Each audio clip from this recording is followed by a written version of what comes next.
We're going to check the comments real fast to see if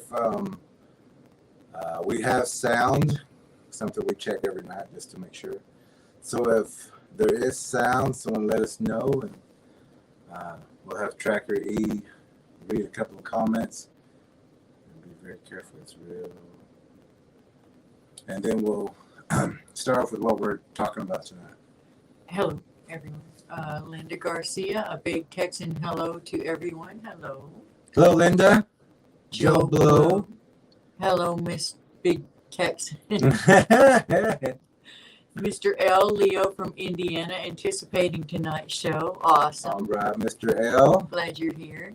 Carla Hipkins. Hello, Hello, everyone. Carla. Hey, Carla. Joe Blow from Indiana. Okay. Little Panda Wood is here again. Hello. All right. Hello, Panda. And Abnormal Investigations is here Abnormal too. Investigations. Awesome. Great to Y'all hear. have to subscribe to that channel too. It's fantastic. It's Abnormal fantastic. Investigation. Not really. So tonight we're going to do the announcements, and then we're going to tell you a short, real quick story. And then we're going to get into tonight's topic of the different faces of Bigfoots and a lesson with knowledge. So I'm going to ask Tracker E to do the announcements, and we'll start after that. First, I want to open with some words. Just thank you, Lord. We ask for your blessings over this broadcast, that you keep everyone that's listening protected, and that you protect the things that we put out, and that you give us all discernment in Jesus' name. Amen. Oh, and also we wanted to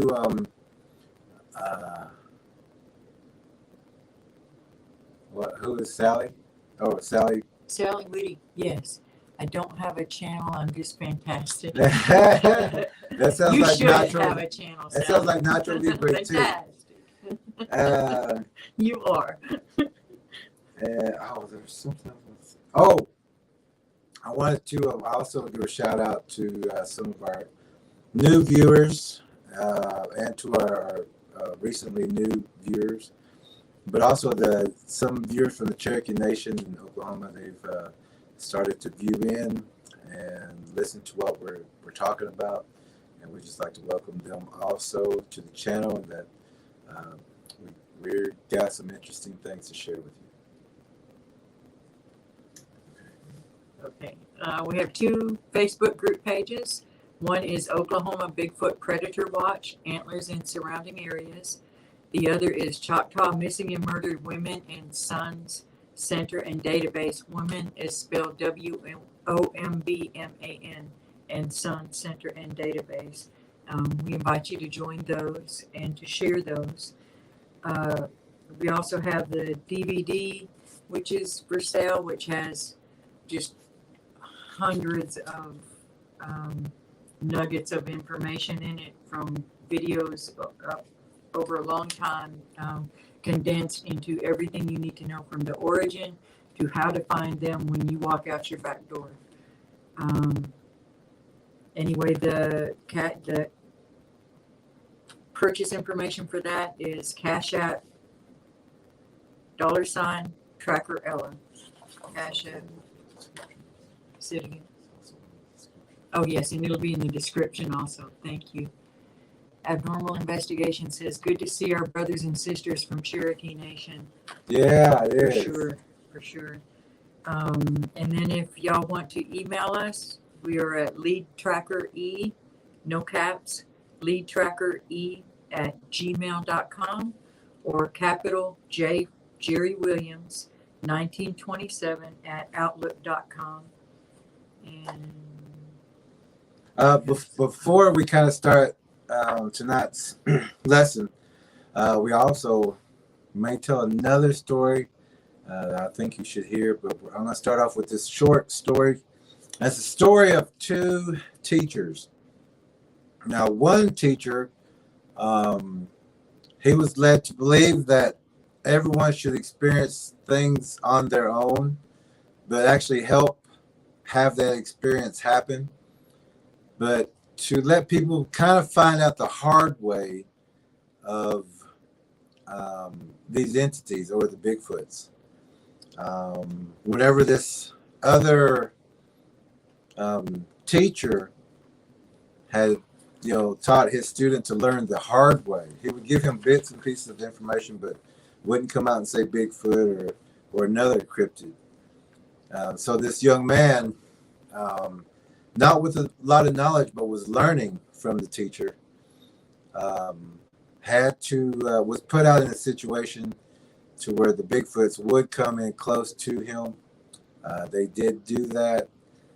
This young man was terrified at that visual and that sight, and but he did recuperate. I mean, as far as the encounter of viewing something that close, he did learn more from the teacher.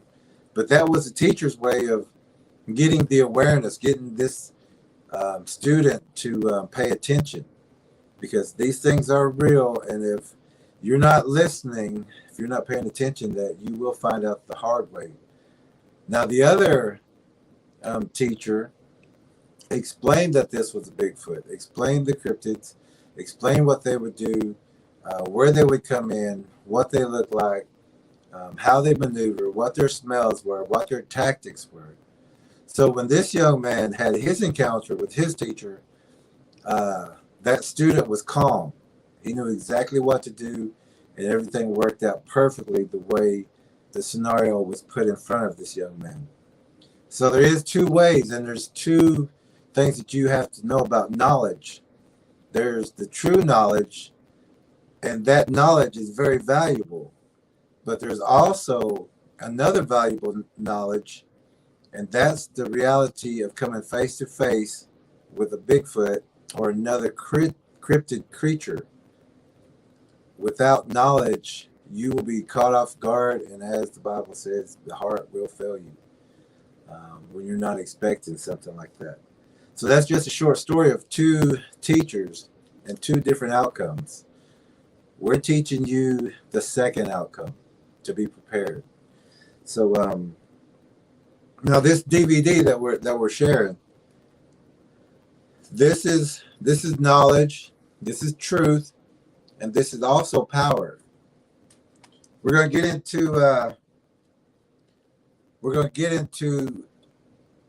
the lesson for tonight, but what we're talking about as far as power is that this DVD teaches you where to look for the Bigfoots, what they look like, what their traps look like, their DNA, their origin. It'll show you what Bigfoots look like. It'll show you the translucencies. It just has more information than anything that's been compiled.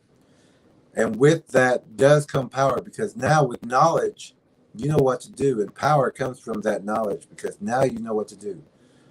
Before, if you didn't have the knowledge, you would never have known what to do.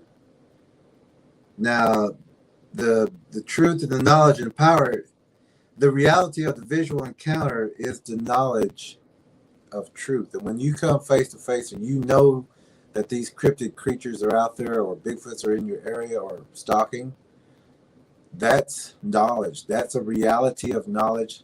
And that's a reality of knowledge that you have no knowledge of. But here in the channel, we're going to be sharing all this knowledge with you. We've got a lot for you tonight also as well. We got another, it looks like a comment, and we're just going to do like one or two more comments, and then we're going to get into the lessons and the photos and things like that. Abnormal investigation. Well, right before that, Mr. L says we can hear, but sound is very echoey and scratchy. We're sorry about that. We don't know what to do about that. We'll just try to. We'll speak up louder, and hopefully that will help. Abnormal investigations. Luke 21:26. Helpful votes. No, wait. People fainting with fear and foreboding of what is coming on the world, for the powers of the heavens will be shaken. Yes, that's the verse. That's it. And That's it. some interpretations say men's hearts will fail them for fear of what is coming upon the earth. Yep, that's exactly the one. Thank you. And we wrote down as truth. Truth is the origin of the original predator to the predator Bigfoots of today. Knowledge is the awareness of the reality of the predators, that they are real. And knowledge, power. And power is the use of that knowledge. The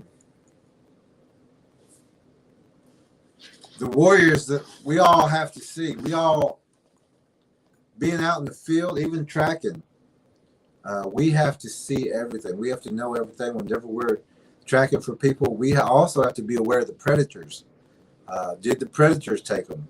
Did a person take them? And we're going to talk about a few tracking tips in just a moment. But all this information that we're teaching you, you have to learn it. You have to live it. Listen to it, because it will help you.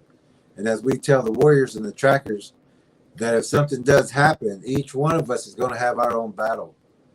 So we all have to know the spirituality of Earth, Jesus, God, Creator, and the spiritual laws that dictate that. But tonight we're going to talk about some different photos of Bigfoots and how we got these photos for you. And we're going to start off with just a couple of photos of some of the areas that we were tracking in.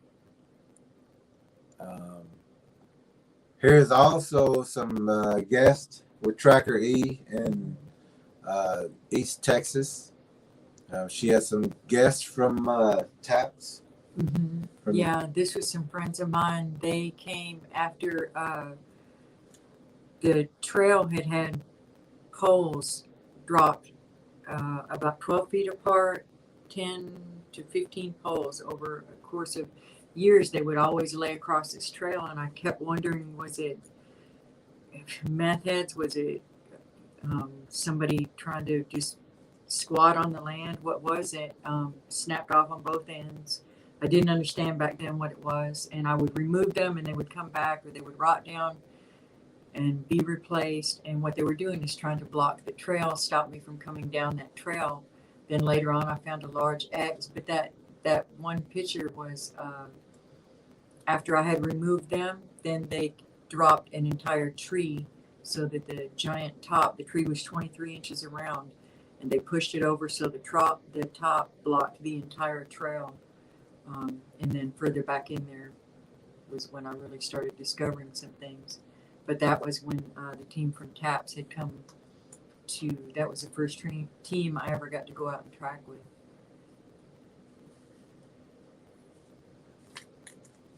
That picture there is you in a ravine when we were tracking at someone's property that was losing a lot of livestock, and we found caves. I also wanted to show this kind of picture before we get started.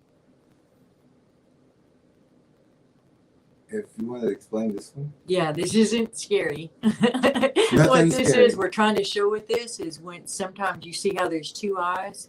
It's confusing because the Bigfoot will stack up together. They'll dogpile and you might see two eyes, but it's one eye from each of two different faces. So they can look different directions, and it's very confusing when you're trying to look at them. They're in the shadows.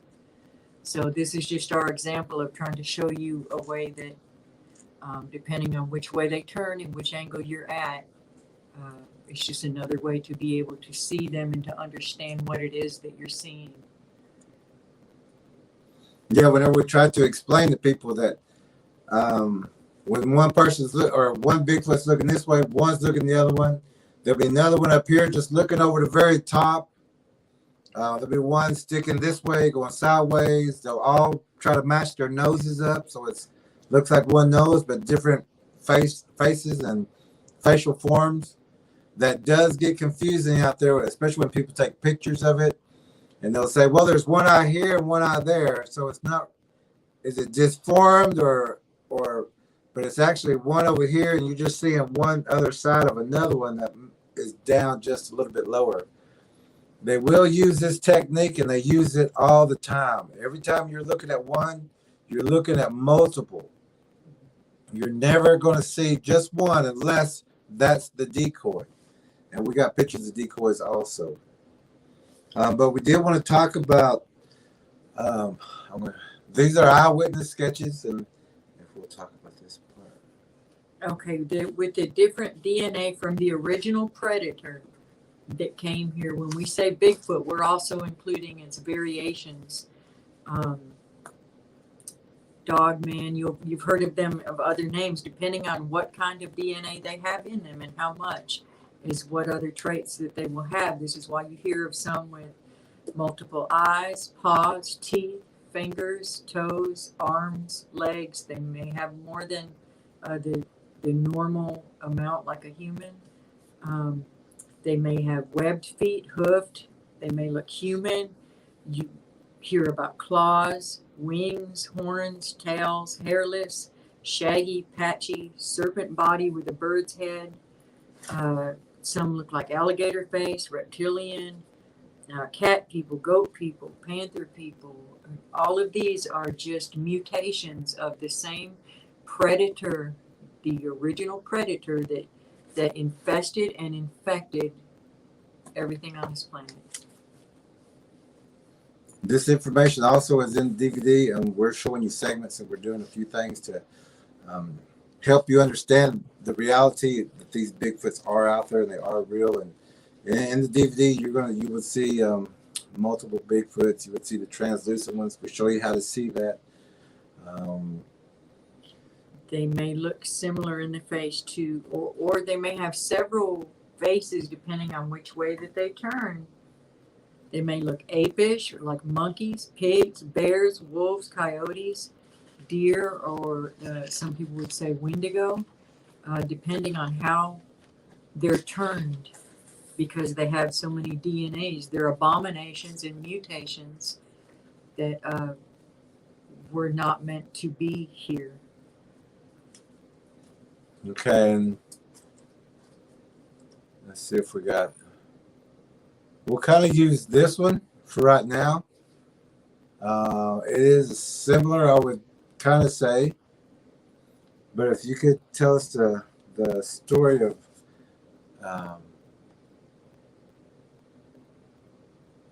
the same area where this is a Bigfoot with a puppy. There's actually two puppies, but it's the first one's the most visible. Unless you got a big TV, then you can see the other one behind it. But in this area, this same area,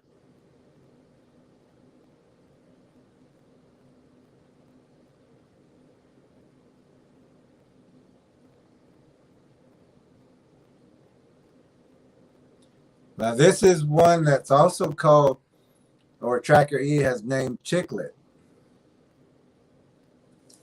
That's a close up. If you look for that horizontal, the little strip of white lines, those are the teeth.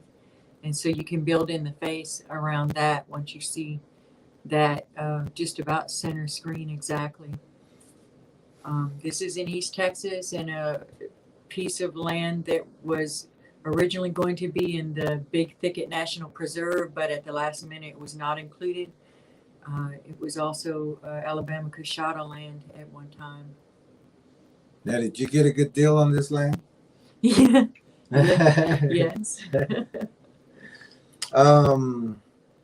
So Tracker E also has a couple of stories that I'm sure I'd like to share about that same area where these same Bigfoots, and I had the opportunity to also track in that area, and there were multiple and boneyards in that area. Lots of activity, and Tracker E has a couple of stories just from her neighbors too, I believe. Yes. One dogmen were something they're talked a lot about in that area besides the Bigfoot. And for those that don't know what dogmen are, they're upright canids. They walk on two legs, and they would look something like a werewolf. Boggles the mind. But at any rate, when someone who lived in the area, this is a country road, an old farm and market road, and just past the driveway at the time, there was a small bridge. There's a creek that went under the bridge and serpentined and cut across the property. And I met a man that he didn't know anything about me, didn't know anything about the interest in Bigfoot or cryptids or anything like that, or anything that we had seen out there. But I met him while we were picking up trash on that highway.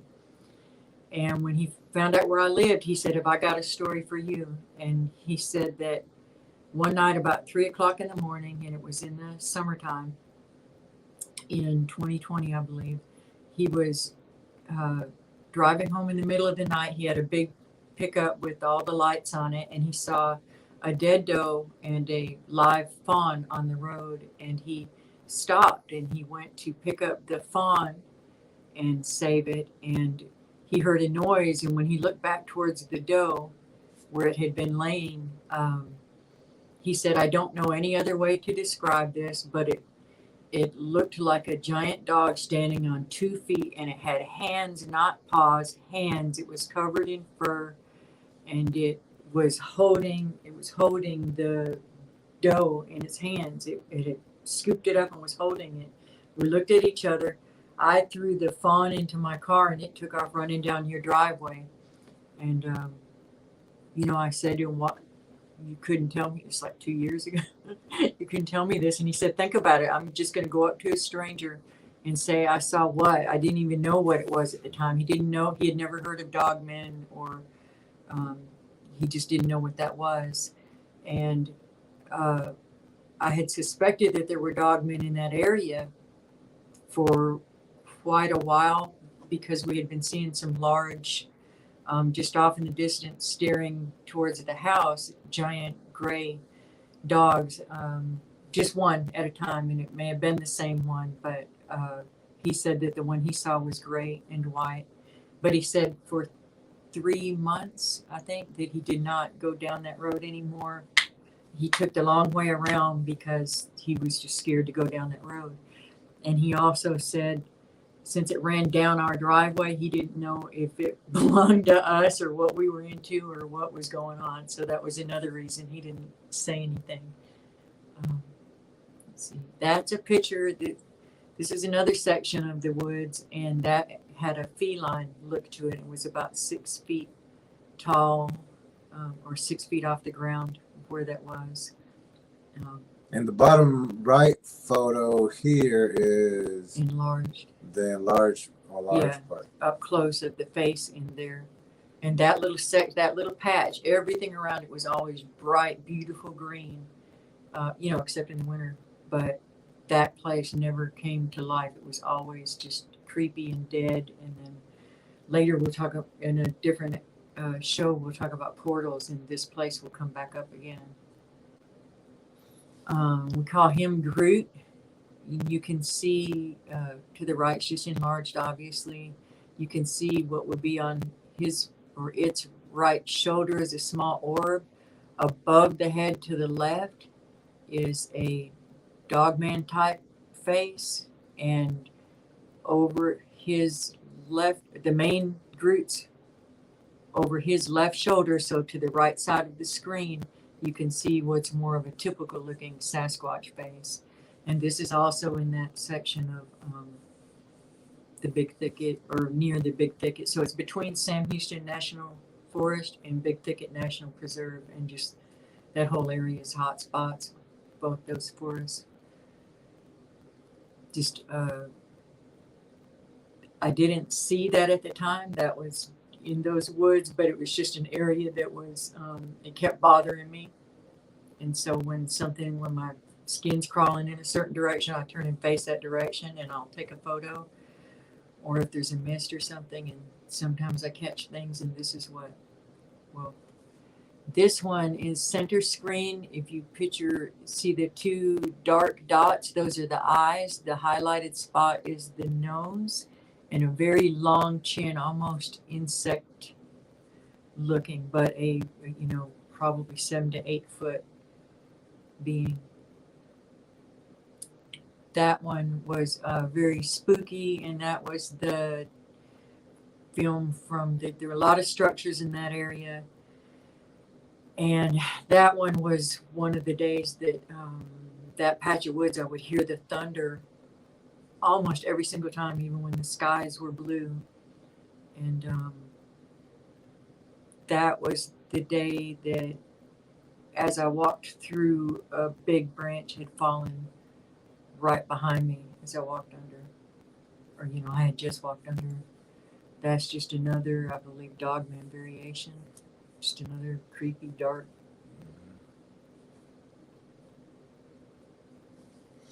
The DVD that we're promoting has saved lives already. Some of the photos that we're showing tonight are not in that video because it's just with antlers and surrounding areas. So some of these other photos of the Bigfoots are from Texas or Colorado or Louisiana that we're showing tonight here, but on different tracking. But the video is about antlers and the surrounding areas, and you will see different Bigfoots. We will show a couple on here tonight also that are in the DVD. But no matter what state we've been in, it's the same exact pattern. Yeah. As what's in Antlers in Oklahoma. Yeah. And the same places, we go to these places to show you where to find their traps or their hiding places or ambush spots. We go into those areas so you don't have to. You can view from a safe, watching the DVD that's safe. We don't recommend that you go to these places and look where we are showing you that they are at, because these are ambush spots, and if you're not experienced and you don't have your own weapons with you, people do come up missing. We don't want that anything for anyone. So the DVD has saved lives, and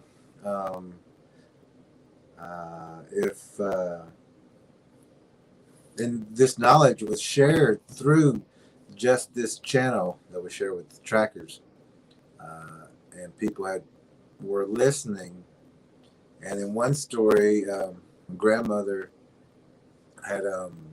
was listening to us about water spirits. And would you like to tell that story about Alabama? Yeah. That's our Alabama we made her an honorary tracker. Yes. She's doing such an amazing job in her area of helping her neighbors to realize what's going on, helping them to find tracks and just safeguard their homes. She had just heard, we were telling her about an uptick in water attacks with the Bigfoot and with these predators. And she told her son about that. And it was that same day. Yes. Yeah. They went on the boat with a friend, and a black mass started swimming towards their boat, and they opened fire on it, and it turned around and swam away, crawled out of the water, and it was a Bigfoot. And that's a God thing for that knowledge to come just exactly right in time for her to say and for her son to actually listen to what she was saying. So they were prepared that day and keeping an eye out, because these things will flip your boats. They will climb into your boats. They will. We've got stories of them chasing. A woman went to the restroom and they chased her into the water and stayed there until, they stay until you get too tired. Yeah. You can't swim anymore. They'll attack underwater. They'll turn into the water spirits.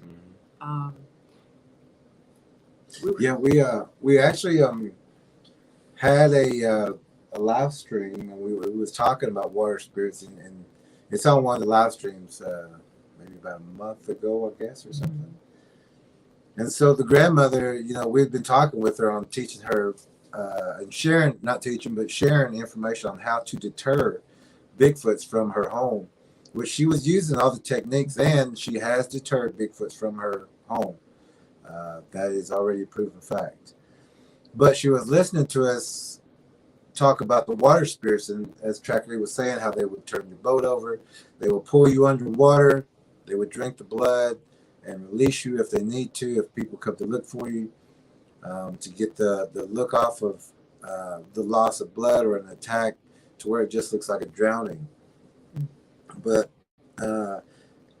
she went up to her son, who she knew was going fishing, and she knew these areas were hot spots. She knew this, and so she finally talked with her son and said, Mom might sound crazy right now, but I want to tell you about water spirits, and that there's an increase in drownings and everything.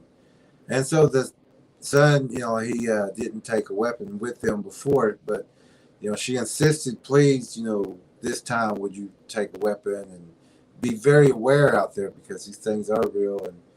And this is a mother trying to explain to her son, Mom's not crazy. Mom wants to help you. Mom wants to give you this information, which she did.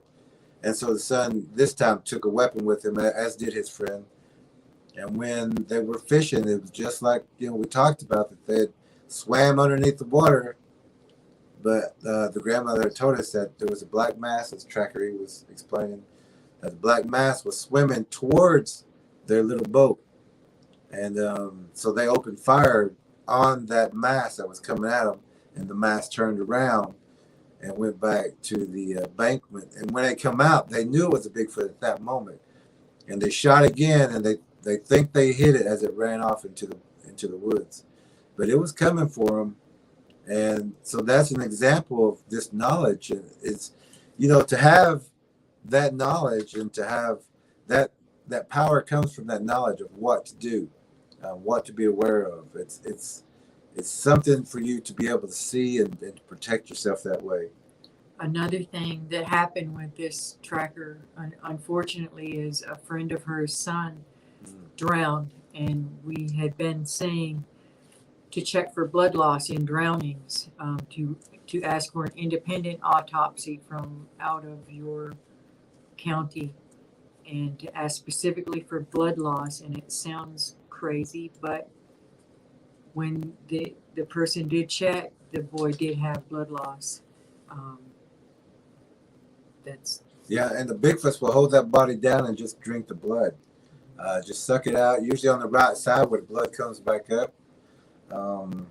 But this young man, I believe it was, who passed through what they call the drowning, did have the blood loss that we knew that would happen if a Bigfoot took him.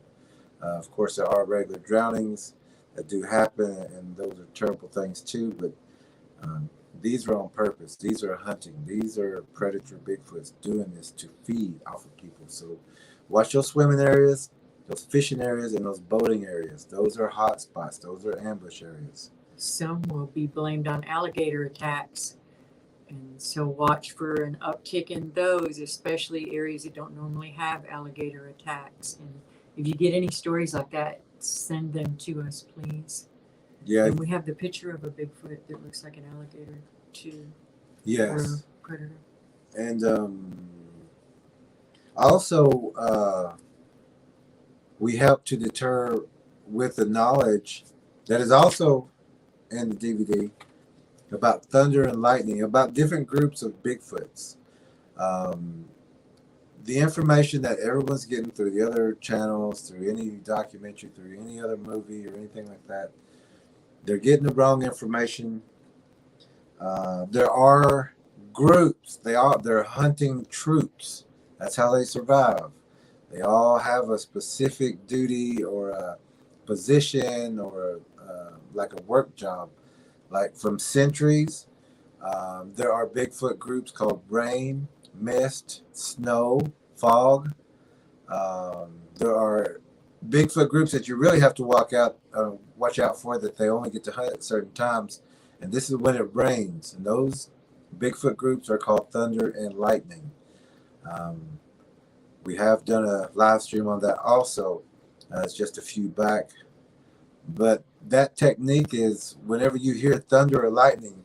Of course, if it's a real storm, you're going to hear thunder up above you. But if you hear thunder out in the distance, ground level, or if you hear lightning, ground level out in the distance, those are hunting Bigfoot groups. All you have to do is stay inside, of course, until you get, it's a process. But the first time you would stay inside, you would beep your horn, and every time you heard thunder or lightning or a tremor, tremor, you would hit and be sporadic from 3 to 1 to 3 to 2 to 2. Change it up. Don't give any specific pattern with thunder and lightning. And you'll notice that thunder and lightning will go away from you. And do that again. The next thunderstorm that comes in, do it again. Don't make it, they're going to think you're some kind of flaw or something. Do it again, and they'll go away from you again. Do it again the third time, and they'll go away. They'll go away, but they're going to start avoiding you now. So you're deterring Bigfoots and hunting specific groups away from your area. They work under the cover of the weather by the same name that allows them to do it. And we've had several people try this that listen to the show and verify that it's working for them too. Many people has used this technique, and most of the techniques that we do share, people use because it works and it will deter Bigfoots from your area. And we got a lot of actual people from this channel too, telling us that they're using the techniques and they're working. So they know that everything that we're talking about is the truth. And when you hear the thunder and lightning, don't break your threshold. Stay inside your home. Yes, very important. Have your windows and doors locked, secure whenever thunder and lightning comes through. Use that technique. They will go away, but if you don't know that, you still stay in your home. That's a threshold. That's protection. Stay in that home. It can sound like the worst storm out there, the biggest lightning, the most horrific thunder, and the house is shaking. Feels like your roof is about to lift up. Those are Bigfoots doing that, making those sounds, making that wind, shaking your house, tromping the ground, making that tremble, making that thunder sound. They want you to run out of your home, to lose and to give up your safety, your threshold. Love is supposed to hold that house together. If you've got love and you've got your religion and spirituality, you will stay in that home. But if you don't have faith and that you're not protected and that Jesus is not going to protect you, you're going to run. You're going to go to that storm shelter. You're going to go to that public shelter. But once you leave your home, once you break your threshold, once you say you have no faith and no love there, those Bigfoots, you're fair game to them. Especially if you're out deep in the county or something, you still have to make it to town. But you're fair game now. Once you leave your home, Bigfoots do use fire. They will burn your house down. They will throw trees on it. They will kick walls down. They will collapse your house. And we've got also stories of those two situations of deterring with the techniques that we use. But we also got a story of someone who broke and ran, And when they did that, the Bigfoots destroyed their home, caught it on fire, and destroyed the whole thing. They will also throw the trees down to block you on the roads. Yeah. They'll throw the trees down to create blinds around your home. Yes. During that thunderstorm, they'll knock trees over to build a bushy blind so that you have to come outside. It's not always the weather. Sometimes it's them mimicking the weather. And you'll see this outside your home, usually. I mean, and like TrackerElla was saying, if you're at a park or you got one road in, they're going to block that road. They're going to put a big tree where, you would need power saws to get through. They're going to make it that big so that they can keep you in there and get you to take off and have those tracks off into the woods. Then you're fair game. Be very wary about that. These fallen trees and breaking trees, especially in thunderstorms. You might hear rain. It might sound like it's pouring rain, and then when you look outside, it's nothing wet. Yeah, but those are Bigfoots. Blue sky, but you hear thunder and you feel thunder. That's not always weather. Yeah, and that's a group of Bigfoots called rain. They're out there too, and you can even smell rain. They're dusty. You'll hear them off in a distance. You'll see that there's no rain, but you'll hear that shh. That sounds like rain. They'll be out there. They'll be near your home hunting. We also told a story. It was a creek story about the big hairy woman. That is also a Bigfoot story of the big hairy woman who would come into the tribe's villages and steal children and people and take them back to a cave. But whenever she would take the children, she would slap pine sap or a dark tar to close the people's eyes so they didn't know their way back or where they were going. And so she would take them into a cave, and that's where she would eat the children and the people. So when she took this one child, she did that same thing. She put the sap on the eyes or the tar. The child couldn't see, was taken to the cave, and there was a fire in there. And the young man or the young boy at that time was close enough and leaned a little forward, and the sap started melting. So the child was able to see what was going on and where he was. And he's seen other children in there that had been taken also. So he had told the other children to lean up and get the sap off and to release each other. And that when the big hairy woman come back, they was going to push her into that fire and run. And that's exactly what they did. So when she came back, they waited until she was in the right position. All the children ran and pushed her into the fire and then ran for home. And they did make it back to their tribe. That's a story that was shared to us through the Creek people. We've shared it here multiple times. We've shared it to other trackers.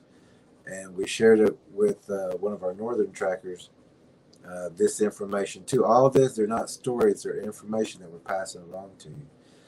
But I would like to have TrackerElla also explain a little bit more on that story and how it relates to the information and the knowledge that we're sharing with you and how it does help people.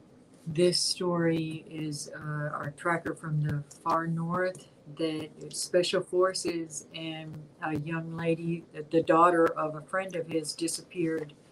And you know how the law has to wait a certain number of hours before they can act on it. Well, he did not do that, and thank God he didn't. He is a very skilled tracker, and he went out. He knows the area very well, and he found her 150 yards into a cave, and he broke protocol. He got a hold of us after he got her out of there, but he wanted to let us know that he had found her and that she had, and I'll quote, black shit all in her eyes, and to thank us for telling him about that happening. And we've heard that in more than one story, and that's what had happened to her. And so he understood what was going on when he saw that. And also a storm, a terrible storm blew in, and we could hear that in the background while he was She was naked. She was unconscious, and she had the black stuff on her eyes.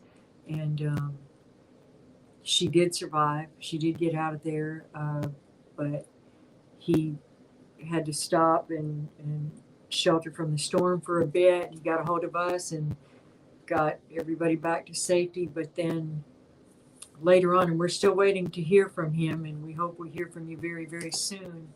But the predators ended up tracking him back home, and they're very vindictive. And this was during the solstice, and there were some other things. This is the cave that she was found in, and it was during a time that we were warning people that some ritualistic things would be taking place too. During the solstice. Yes. And that was the weekend that she disappeared. We had warned people to be very careful during that time.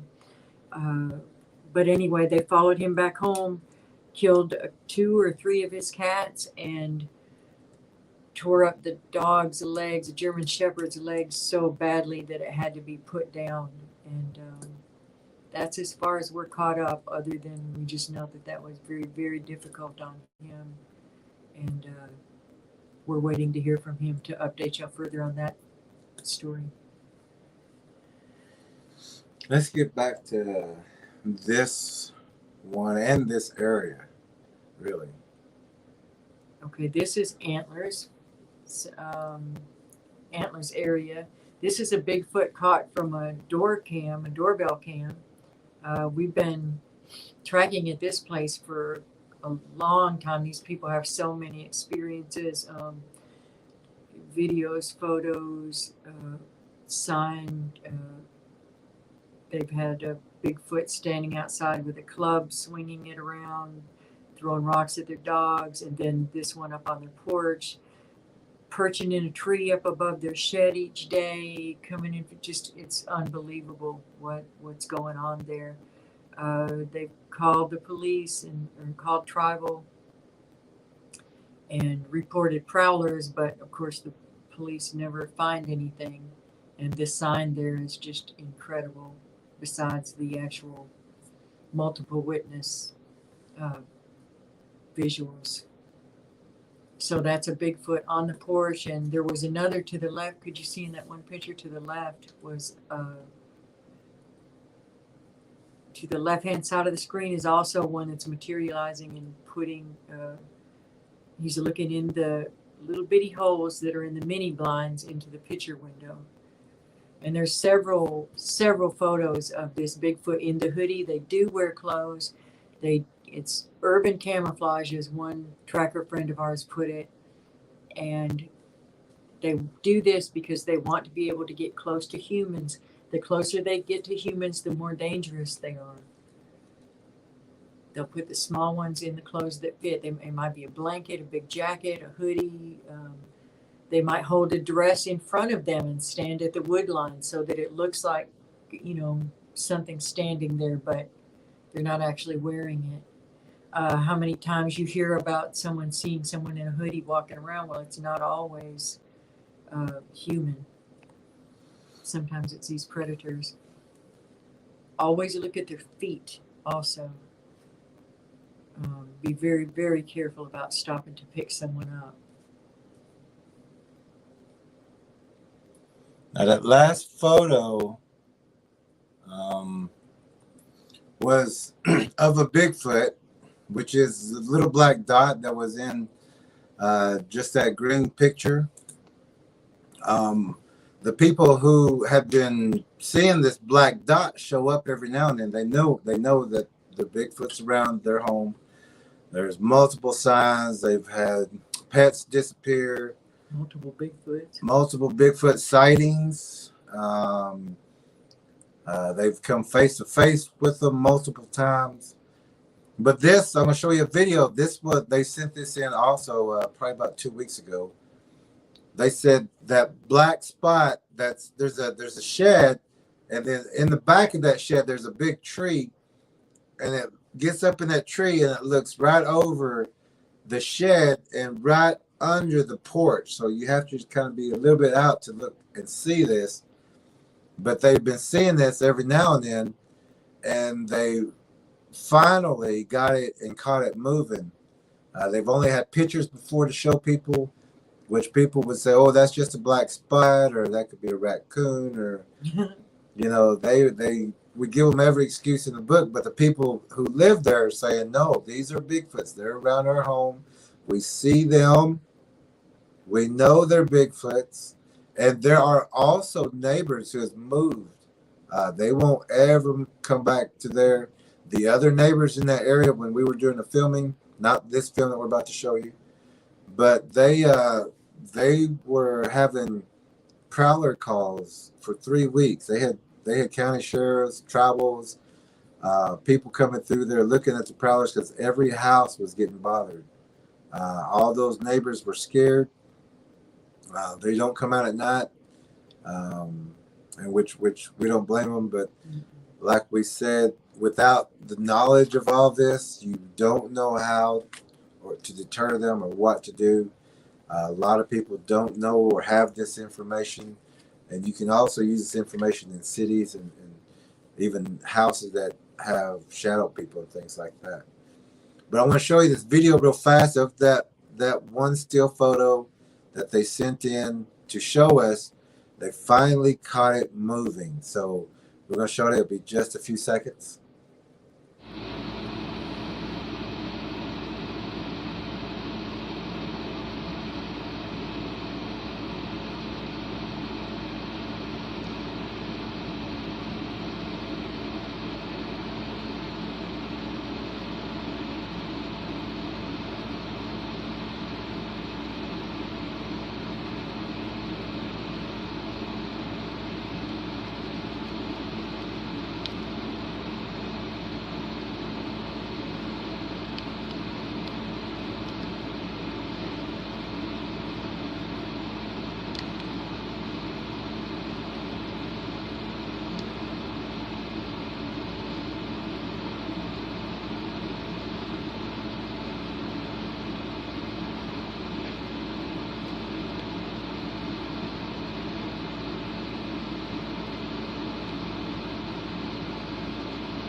Okay, so I want to talk just a little bit because the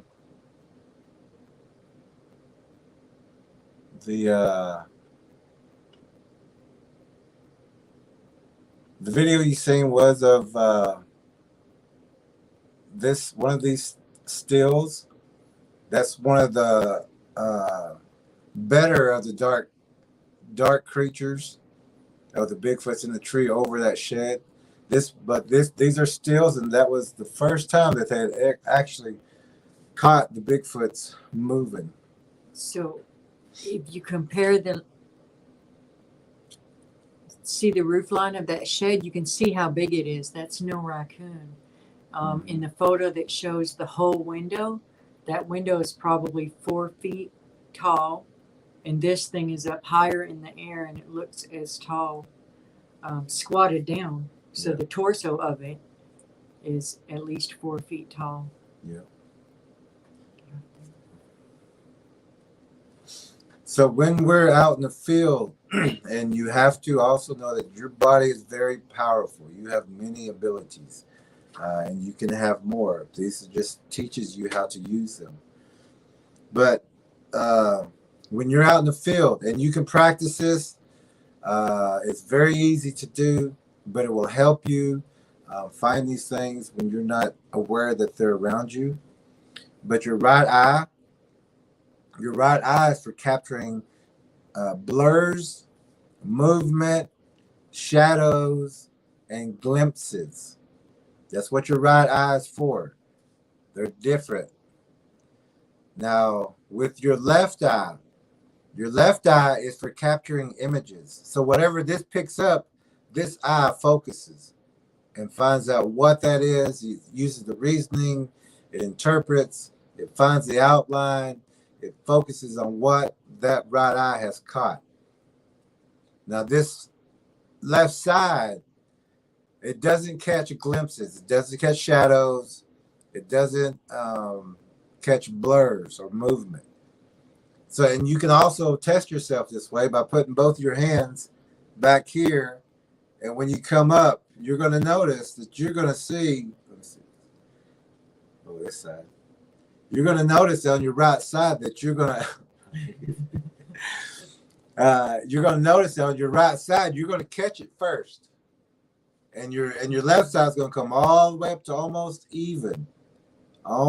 to even before you're going to catch it. So this is also, your left side is also called your blind side. You don't catch anything. You don't catch those glimpses. It's also called your west side or your death side. And this is also what it means to be blindsided. To come in on your left side, you won't pick that up. Now, a Bigfoot, the one that is hunting you, if you catch a pretty one out here in the front, that's your decoy. The one that's on your left is the one that's going to be hunting you. That's the one that's chosen to hunt you. While you chase that pretty one or try to get that picture or follow it into the woods, that left one's coming up on you. And I do have tracker stories of other people who had that happen to them, and they were lucky because they didn't know these techniques or any of this information that's in the DVD, but they did turn to the right. And that was the energy body. That was his God, Jesus, telling him, you need to go right. And when you went right, or when he took off right, it took that west side, that death side away, that moved it. So that one Bigfoot could not stay on that west side. So they had to separate. And that's the smartest thing that could have ever happened to him. But he made it out. He did have nightmares, and it did take him a little while, but we helped him with some dream techniques and to use the mind protection technique. And I believe we're going to talk a little bit about that tonight also. But use that. Everything that we're teaching you, use that. That's also more information in the DVD. But we want you to understand your body has more abilities, more power than you have been taught. But also how ordinary people, we're trackers. We do this. We're out in the woods. We're out in the mountains. We're tracking. We're teaching. So we're doing our work. We're doing our kind of protocols to help other people by doing these streams and for our tracking team. But to an ordinary person, when a raven or a crow or an owl or a wolf makes their presence known, especially like a raven during the day, and that's what it'll be. The crow's just coming over and looking what's going on. That raven is the one that's working with the Bigfoot. It's going to come in. It's going to call on you. If it thinks that you're food, the raven's not going to try to take you down. It's calling the wolf. It's calling the Bigfoot. It spotted you. The owl will do the same thing. They don't call and make hooting sounds until they find food. So when a raven does spot you, and it will perch close to you, and when it does that, you have to look that raven in the eye, and it will leave. You have to stay focused on that. Keep your eye on it until it is completely gone.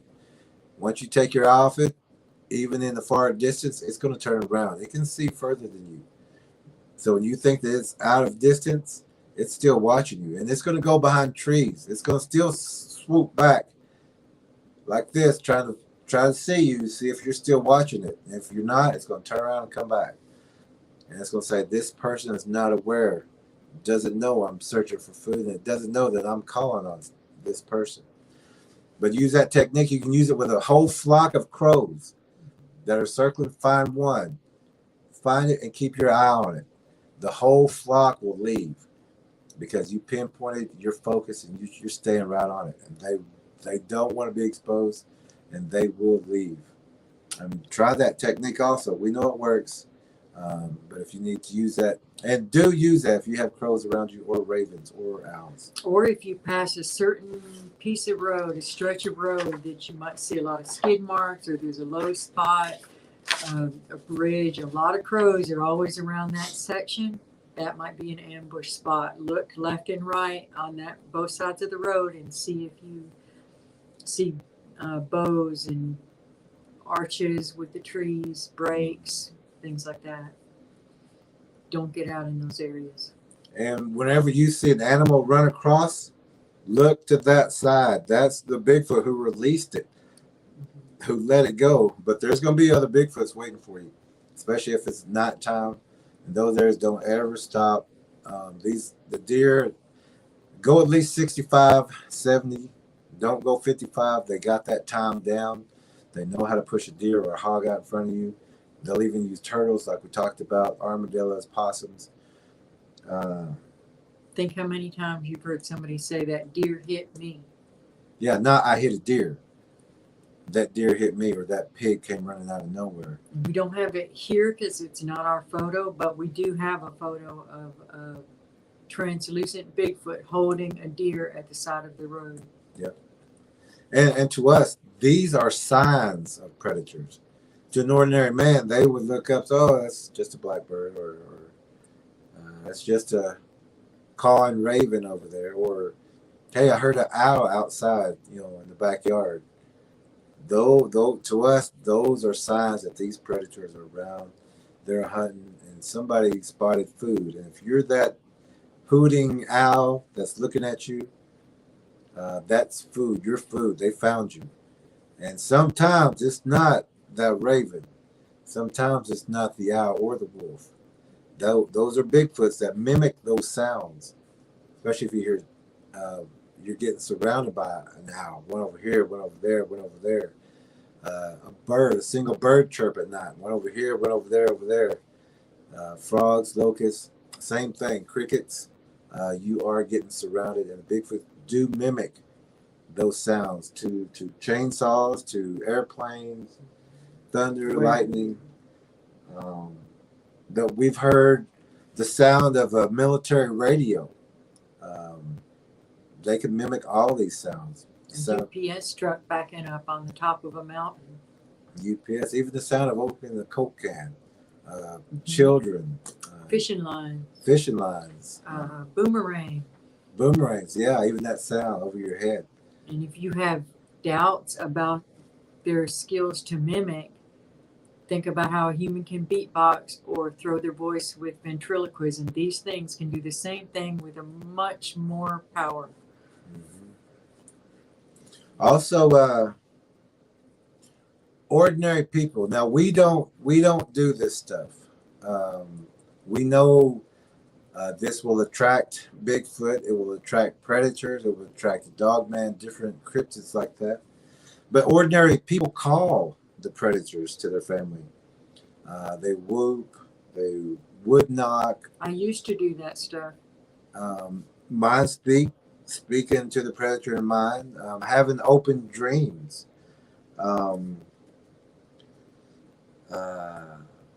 And well, not us, but parents teach Bigfoots and other cryptids like the dog man and lizard man and things like that.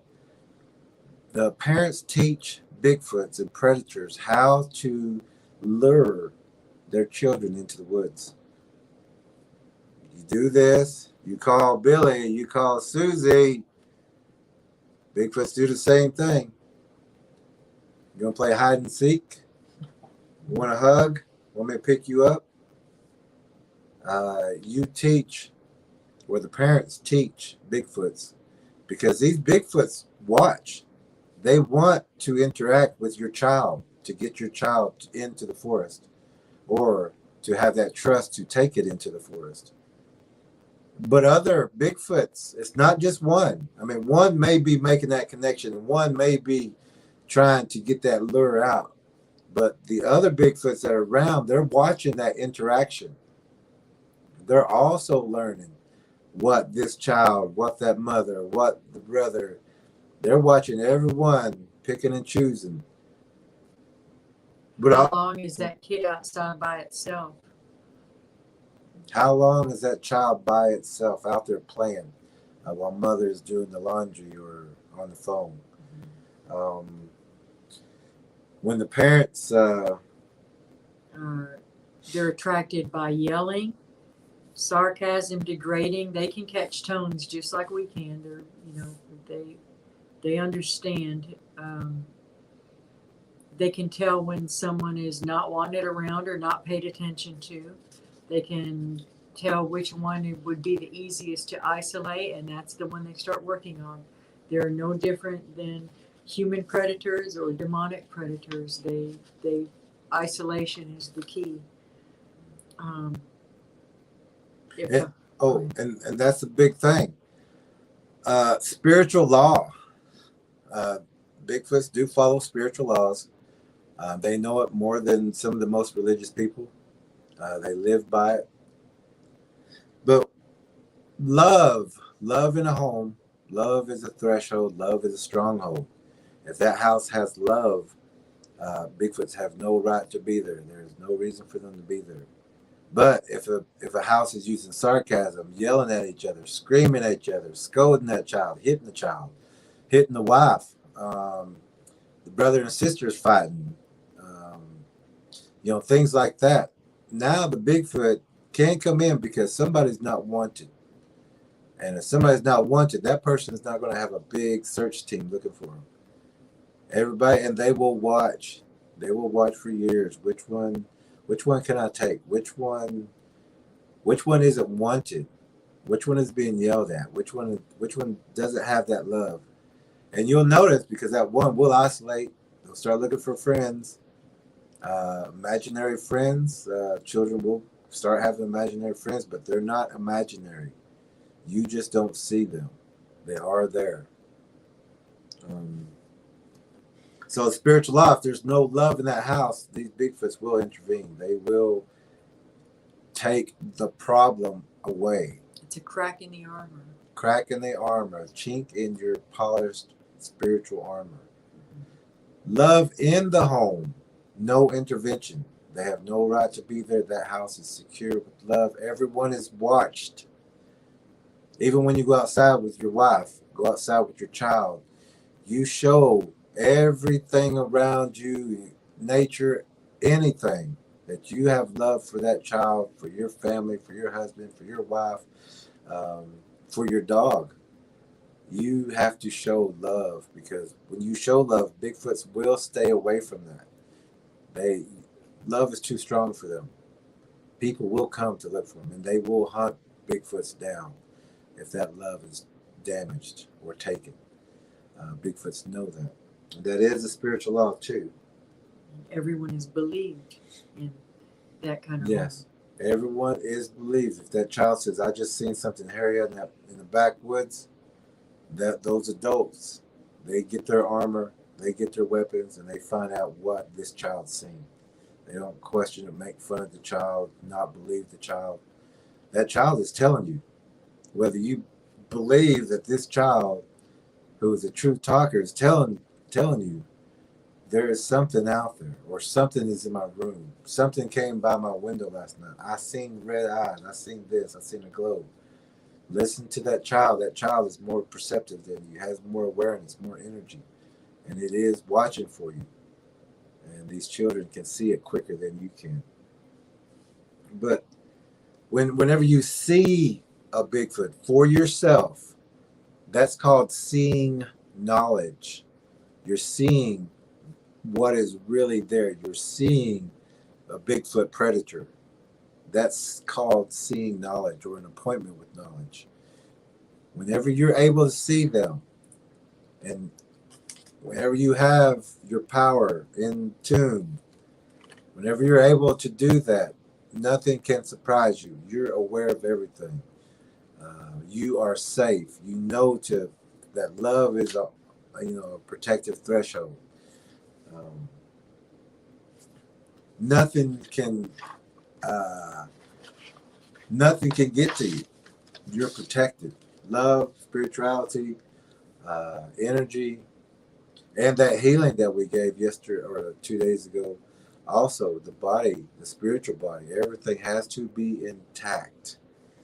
Um, but the DVD is having knowledge before you see knowledge, before you know knowledge is real. And I'm saying that once you really see a Bigfoot, once you come eye to eye, face to face, and I hope it's not with the 25 footers that another friend, when they first seen it, they seen a 25 footer their first time, or 19 footer, but 25 also.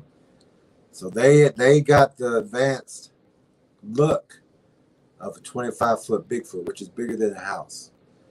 Um, but then we also have friends who came face to face with 12 footers and had an altercation with them. And another friend came face to face, and we're glad he made it back. And then we have another friend who is, well, a couple friends.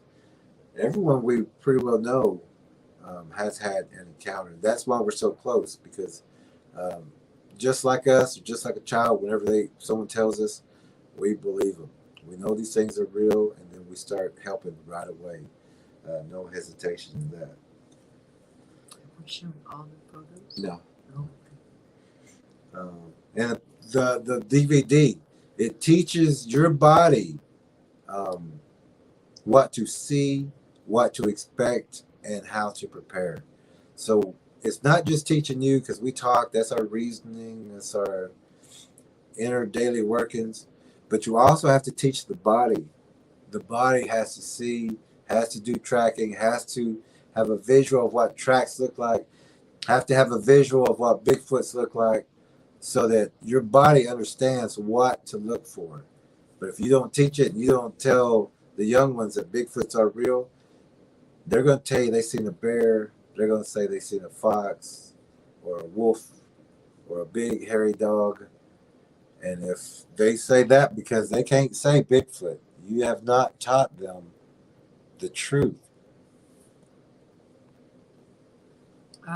Everyone may not heard this story of a friend of mine's husband when he's about our age, and when he was a boy, he was in Louisiana for a family reunion, and all the kids were going down an old logging road, and they heard something pacing them on the side, so they got nervous and they went home, and he went to take a bath, and the window was 7 feet off the ground, and he was between 7 and 9, and a big hairy arm, huge hand, bigger than a dinner plate, reached in and tried in the window and tried to snatch him out of the tub. It terrified him so badly that he ran out in front of the whole family that was there, bare naked, because, just to escape. And the whole family backs him up on this story, and it's still traumatizing to him all these years later. So we're not playing when we tell you that they are interested in children. Yes. Also, whenever we go out to the field, trackers, we start baseline to treetop line. So we start at the bottom. We look for the claws, the feet, hooves, web feet,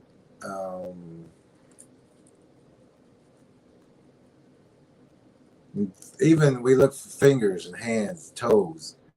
But oh, I was going to show you. They can also, whenever they, like a Bigfoot, once they jump to the ground, a lot of times when they jump to the ground, they'll go flat, just like a spider. And you have to understand that they will look like a big dog laying down, or a dog or a hairy dog with a beak. So I want to show you two examples of that.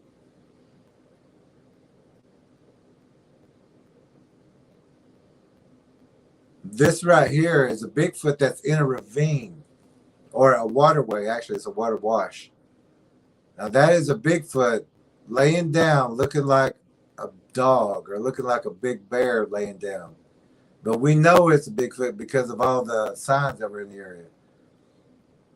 There's also this one that was under a brush in another waterway. It's not a big picture, but this also is an example of a Bigfoot laying down, looking like a big dog with a beak. And if you have a bigger screen, you can probably see it better. But you can see that it looks kind of like it has a beak out there.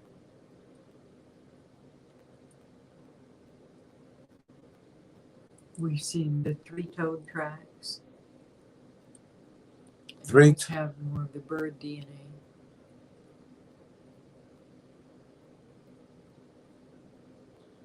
Also, here in this picture, this is a Bigfoot in the kind of where the tree branches off or the limb branches off. If you look at the very bottom, you're going to see claws. I mean, straight, white, sharp claws, like looks like two golf tees, I would say. But those are sharp claws, and we did find those claw marks in that tree the very next morning. They stayed till daylight in this one. And this is a Bigfoot in that corner, just in that dark spot right there. You can see the claws where it's hanging on in the very bottom. And then right up here there's a limb that's going across, and that limb kind of goes right to the mouth. You're seeing just a little hair of that Bigfoot. That one was caught on thermal that night too, wasn't it? Those. Yeah, that one was also. Now, we're talking about gathering power and spiritual power, so that these Bigfoots know you're a spiritual person, a spiritual being, and you will have more of a spiritual glow. You'll have more intact because you're focused, you're studying, you're staying with what the information is. And all these things that we're showing you is also power because you're seeing things that you've never seen before, just things that you've heard before. In the video, we're going to take you into the places where we got all this information for you. But here, this is another spot where TrackerElla and myself were tracking, and we stopped in this ambush spot, and TrackerElla had taken a photo over my left shoulder. That's where we got that real quick skunk smell. We had that little noise and that little bird chirp. To us, that means Bigfoot. So TrackerElla took a picture over my shoulder here. And if you can see that dark spot, which is over my left shoulder, here's a little bit more blown up at that left of that dark spot. And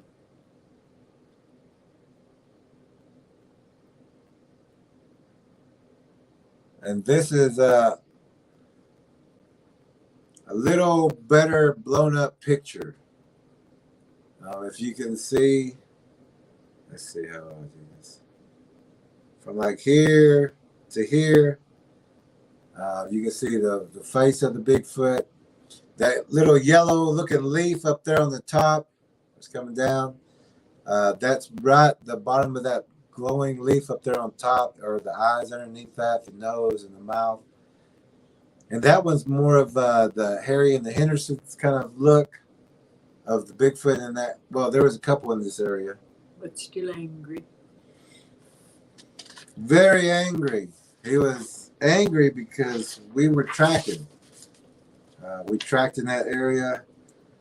That was the area that had a lot of missing livestock, and we found a huge cave.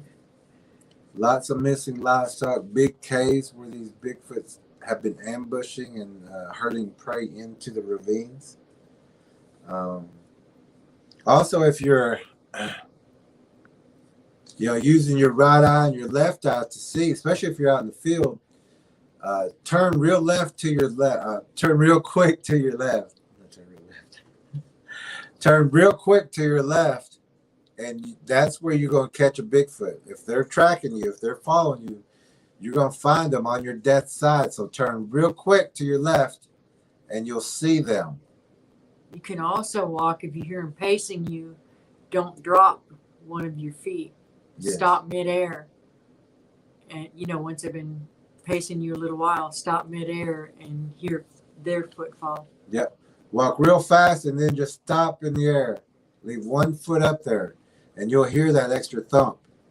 And when we were talking a while ago, a different way that you can teach your children to come to you, teach them to do this and turn sideways, because this under here is where you can shoot a Bigfoot. If they are trying to lure your children out into the woods by doing the things that you tell them that you do to lure to call your kids, they're luring them. And so you would have every right and responsibility to shoot them, and that will give you the advantage, because that's how you would get them. That's get them to get their arms up and turn into the left. You will know without a doubt that they're trying to get your kids. Yep. So use that knowledge to turn, to use your eyes, and to get a better visual, and to train your eyes better. Look cross-eyed. This will stretch your eyes so that the sides really get to work too, so that they get to see. Use all of your eye for that. Your peripheral vision is better at night too. It will help you see better at night if you look through the side of your eyes. Yeah, look through here at nighttime, and you'll see a lot better. Look, and that's how you would look at nighttime. Don't look in the middle. You're going to get blinded. And if you're looking through something like the night vision, close one eye so that you're not blinded when you look away. And if you're looking into a fire, which you shouldn't be, but if you're staring in a fire at night, at least close one eye. So if you have to look into the darkness, because that's where they are staring at you looking at the fire, you will at least have one non-blind eye. Yeah. And you can even know that by an example of just having a lit street light or something. If you run through that and then come out the other side, you're not going to be able to see clearly. Once you come out that other side, you'll stop, you'll slow down because you don't see too good. But if you close one eye when you're running through that light, and then once you hit that darkness, open that eye and close this one, you still got your night vision. You're not going to hit any trees. You're going to see what's there. Use that also. Also, to deter Bigfoots. Bigfoots have fear. They have the fear of exposure. That's also of their traps, finding their traps and trimming them out so that you expose that their traps or bows. Make it clear that out so you're showing every one of their traps in the forest, in that area, or around your home.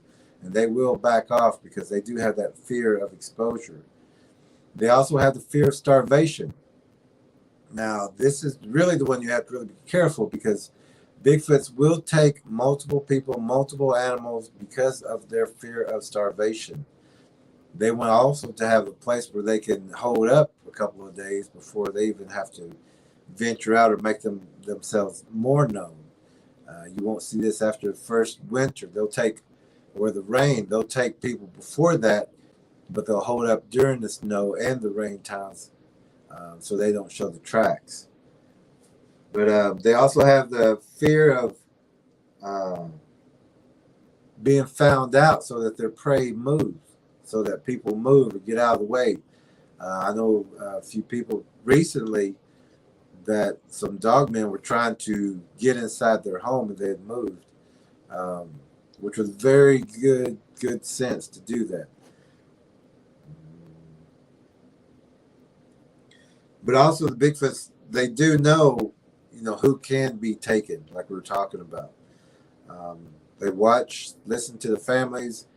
They're always around. If you don't know, if you're not doing your deterrence, if you're not actively looking to know if they're around your home or your children in that brush line, that's all explained in the DVD also.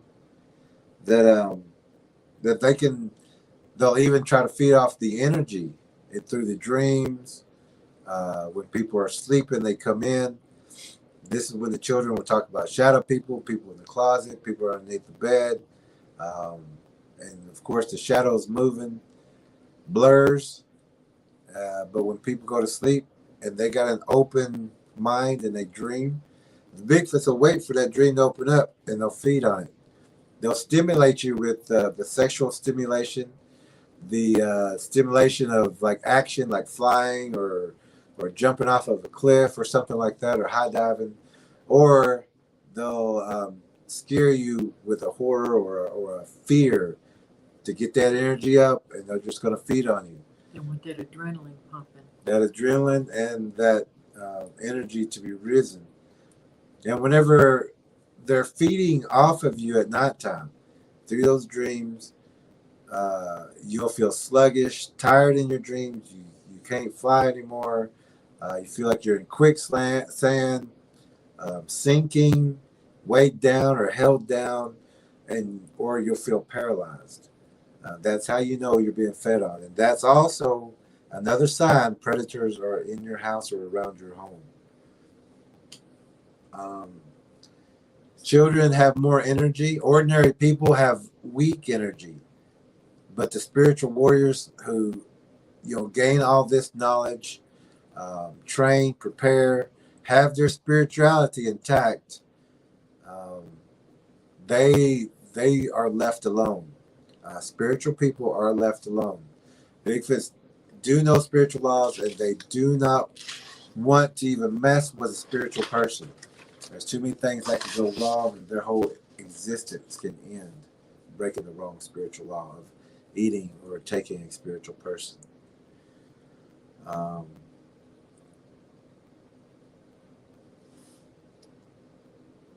And this knowledge of the Bigfoot, of seeing these Bigfoots, is spiritual knowledge, is spiritual power that you're gathering. So that when you do see these things, you don't have fear. You understand that that's the way the Bigfoot is supposed to look. And we're showing you different images of these Bigfoots with different faces. And if you're, some researchers will scoff at the knowledge about the energy and that these are energetic beings or that they feed on energy. But the same researchers will talk about how their batteries drained on their flashlights or their recorders or their video equipment. That's the same energy they're drawing. If there's energy source, they will draw from it. It's pure energy. This is the alligator looking Bigfoot. So it has consumed more of the alligator type creatures. DNA. So yeah, whatever DNA they have the most of, that's what they're going to look like. Just think of it as the same predator with different looks. And here's also this photo right here is a thermal of a Bigfoot, and we're about through. I say that we better plug it in. Yeah, we better plug it in. We're gonna try not. Okay, give us a second. We're gonna try to plug in to make sure we don't lose power. And if this falls, that's the normal thing per night to drop the phone. But also teach this knowledge to the children to be warriors, to be ready, be prepared. And that's the biggest deterrent is spiritual knowledge of the truth. And spiritual law, to have a secure threshold, to also and to have love in your house, and also to be with Jesus in your prayers. These are deterrents for your home. Love is the biggest deterrent. But also use your spirituality. Your home will be passed over by the Bigfoots. They don't want a house that's got Jesus. They don't want a house that's got love. They want a broken home. They want people yelling, fighting. It doesn't matter if someone gets taken, that kind of thing. They don't want you to have love. They don't want you to have trust in your children, have trust in your family, your mate. They want you separated. They want you individually. They want to break you. And whenever they break you, also the demons come in. It's not just a Bigfoot. It is a spiritual war. And as we always tell people, you have to keep hope. Don't ever give up hope. Don't ever lose hope. Hold on to hope. To the very last. There won't be a very last second. Let me take that back. Hold on. Hold on. Keep that hope. You will get through. Hope will get you through. Don't worry. There will be an intervention for you. The Bible says he will provide a way when there seems to be no way. Provide a way when there seems to be no way. You keep hope. Keep it. You will make it through.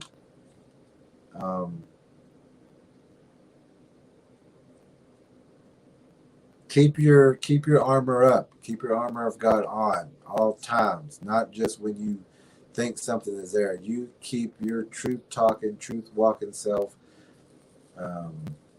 You pray. You give thanks. You do what you're supposed to be doing. You're gathering energy. You're preparing for this. Each one of us is going to have our own battle, whether it's the physical, the spiritual, or the natural. We're all going to have our own battle, and we need to be the healthiest, the strongest, the ones with the most information and the most knowledge. We don't want to be caught out there with no knowledge of these things, not knowing what to look for, not knowing the signs. When you do that, people come up missing. Teach your kids games that will increase their physical abilities. Games like peekaboo. Bigfoot can do that with your kid and lure them. Most of the games that we're doing are games that would make it easy for a predator on 2 feet to lure your children. Teach them instead things like self-defense, and kids love that kind of thing.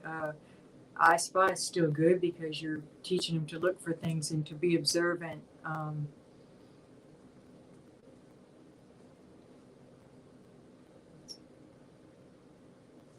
And these are some also photos of other Bigfoots, but this is also is a Bigfoot that jumped off of the house.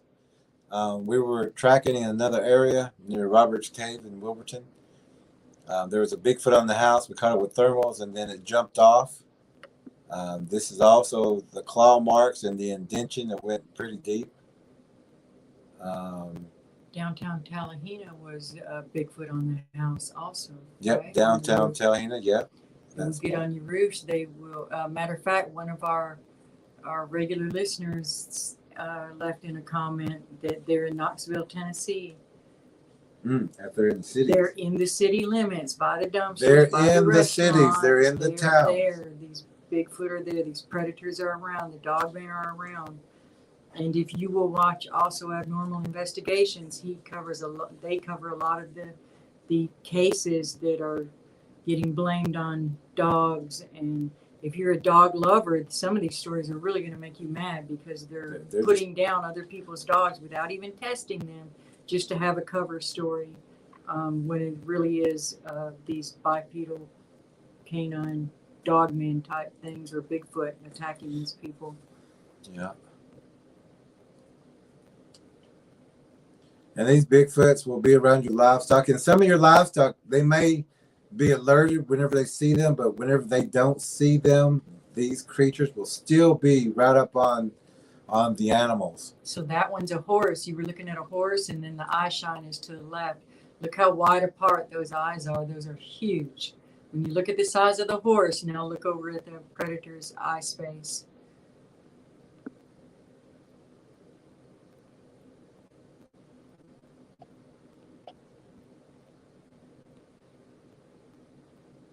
They can be any color. They can be multicolored. They can be white, gray, black, any combination of those colors, rusty brown.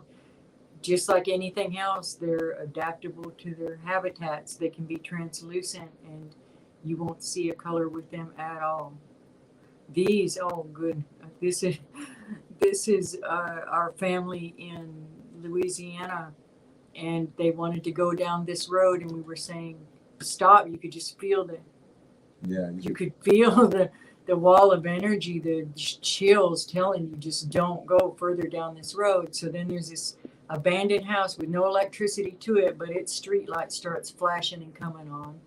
Lights are out everywhere else, and they're just excited. They're wanting us to see and to show us the areas that they've heard things and been stalked on, things like that. But they didn't know about, look at all that eye shine up and down. This was to a blind to the right, just a few feet away from them. Just a few feet away from them. And also, and we wouldn't go that far. We were stopped back saying, y'all, come on. Very brave, very brave. And they hadn't seen the DVD yet. No, and I don't think they'll do that anymore now that No, they won't do it anymore. Seen the eye shine. But the other side, if those things turned around and faced the other direction through those bushes, they would be looking at a house that has young people that only come out at night and do their hoverboards. And so children, those are being watched by those same. Now I want to show you this real quick clip. This is also at that same location. And that eye shine just a second ago was half a block, just maybe 50 yards. Little residential neighborhood, like houses just right next to each other. But the tree lines in the forest is right up there very too. Close too, yeah. And in this next video, there's a scream in the background. You won't hear that one, but you'll hear the reaction of the people and the children. Jump, baby, jump. The heck was that? Jump, baby, jump. Jump, baby, jump. Jump, baby, jump. Jump, baby, jump. Good job.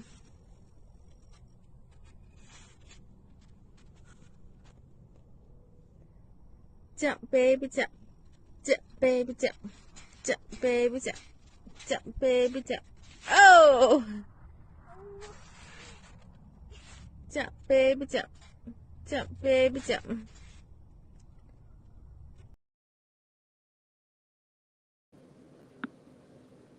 Now that was, like we said, just down the city block road. Small town. Short city block. Short city. Everyone knows these things are going up, happening there. Bigfoot's everywhere. Pets are missing all over the place. And they told us that every night these dogs go crazy. And they have seen that video afterwards. And we've heard those dogs afterwards. But when we were there, the Bigfoot watched their P's and Q's. They didn't know who we were, or they knew we were not from there. They know when you're armed. They know when you're armed. They know when you got night vision, when you can see out in the nighttime. And they were cautious around us. There was not one dog that yelled or barked that night, or those 2 nights. Mm-hmm.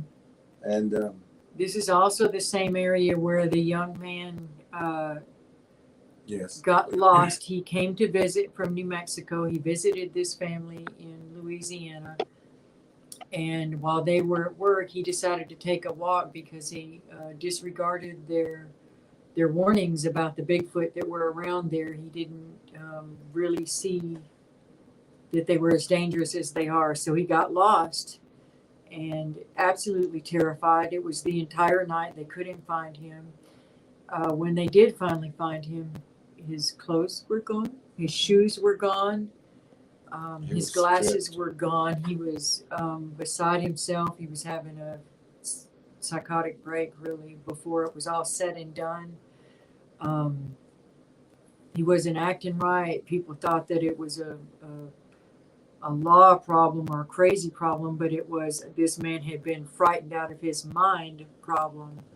And it's all in this same area where we caught all that eye shine. And so y'all pray for that young man. His troubles are not yet over. And we hope we get to talk to him someday to help him process what he's been through. Who's he going to tell? You going to tell a therapist that we already know he was surrounded by Bigfoot? We already know they were terrifying him. We already know there's another missing woman that was found in that area. so far up under the underbrush, and that it took 4 hours to cut her out.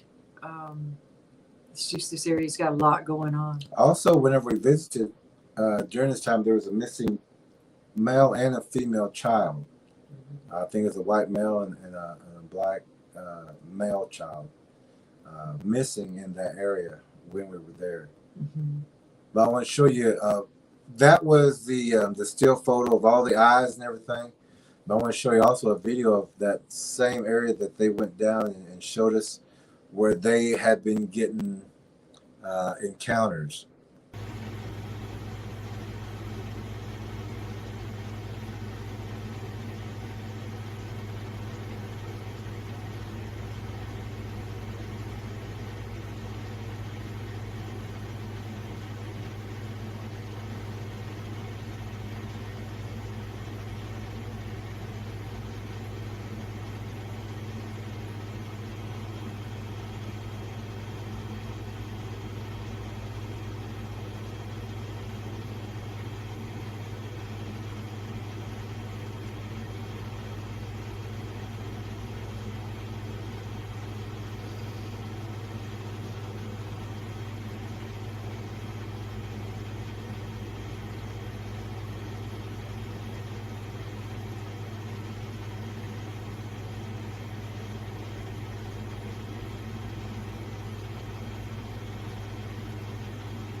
Okay, I'm going to show the second one. This is maybe about 10 minutes later. A while ago, you seen the eyes in that one.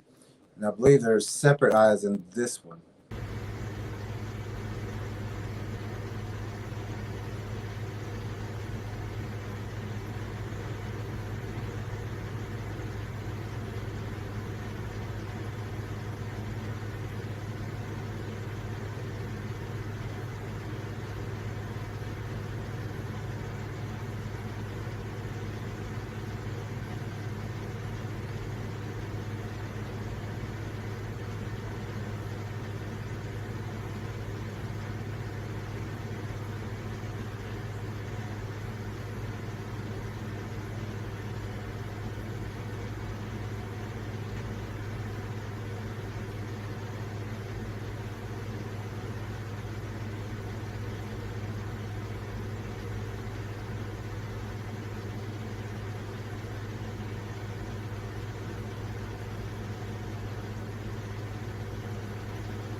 That strobing light that you could see, that was the one that wasn't even hooked up to electricity.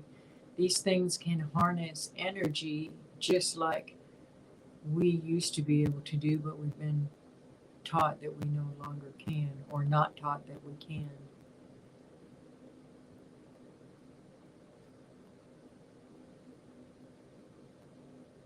And when you saw them walking and they stopped and kind of know that to them they're in pitch darkness, other than that one strobing light that was coming on.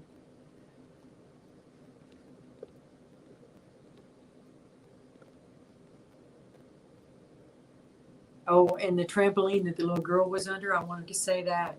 They will also lay up under the trampolines. Those hold a lot of shadows, a lot of dark. They'll lay up under there at night. And they can lay flat, and you might not even notice if it's low light out there. They could be under there during the day too, and you would never even know. Pure dark, pure black. You won't even see them. And no shadows. Now I want to show you this last video that we got. This is the Bigfoot that we tracked in Oklahoma, in Antlers, Oklahoma, on the outside, the surrounding area. We had to wait 2 hours in the tree line or in the wood line so we can catch its movement. Now this Bigfoot is a juvenile, a young one. It's hanging sideways. It's like hanging sideways like this, both feet and both hands. But you're going to see it start moving its mouth and start looking up and everything and moving around like this until it notices that we're still watching it, and you'll see it freeze. But we're going to show you this video. This is a Bigfoot in the tree. Look for the whiteness of the nose, the eyes, and a little bit of the mouth, but you will see this. Because the rest of it is all in shadow. All in It's shadow. dark to hide in shadow. Physically, your feelings and senses will tell you where the predator is located. If the predator is behind you, you will feel the hair on the back of the neck. If the predator is on the right or left, goose pimples, shivers, or wind will be on. Okay, we're going to show that one more time, just so you can see it again. It is that white movement of the eyes and the nose and in the midsection of this dark figure. But if you got a bigger TV, I'm sure you can see it better than what we're seeing. We got this little bit of foam. We're going to show it one more time. Physically, your feelings and senses will tell you where the predator is located. If the predator is behind you, you will feel the hair on the back of the neck. If the predator is on the right or left, goose pimples, shivers, or wind will be on. Now that last one, that's also, well, most of them. But that last one is also in the DVD, except it's more clear and there's more time on it. That was just a short, quick clip for you. But the next thing that we're going to be doing is we're going to be checking the comments now. TrackerElla does the comments at the end. And then we'll talk about our next broadcast and what we're doing. So you will be able to make sure that you are here with us as well.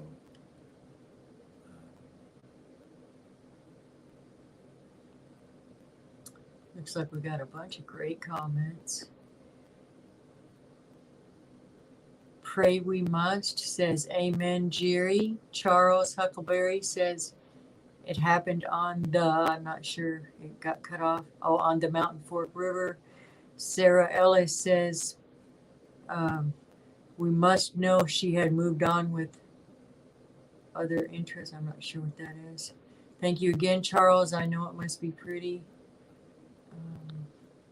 Sarah, I hope everyone has a great and safe night. I enjoyed the pictures and listening to your information. God bless everyone. My little ones are ready for bed. Well, good night, Sarah, and we're very glad you were here. Thank you for coming. Yeah. Bunch of good nights. Carla says good night. Pray we must. Good night, Sarah. Charles says abnormal investigations. I'm a subscriber. Very good show. We agree. Abnormal investigations. I'm going to have to take off. Thank you for a great podcast, TrackerElla and Jerry Williams. Thank you. Thank you. We have so much respect for you, and that's high praise from you. Yeah.